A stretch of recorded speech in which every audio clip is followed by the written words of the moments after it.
আলুগুলো ভাজবো। তার জন্য কিন্তু আলুগুলো ভাজি করে ধুয়ে পরিষ্কার করে লবণ মাখিয়ে রেখেছি। আর এইদিকে আমি কিন্তু পেঁয়াজ আর ঝাল কেটে নিয়েছি। এবার আমি আলুগুলো ভেজে নেব। তো চলুন ভেজে নেওয়া যাক। এখন আমি কড়াইতে তেল দিয়ে দেবো, কেটে রাখা পেঁয়াজ আর ঝাল। এবার আমি আলুগুলো তুলে দেবো।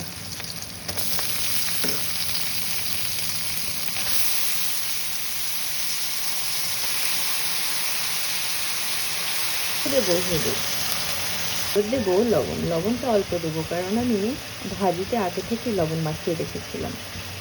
ভালো করে নেড়ে নেব।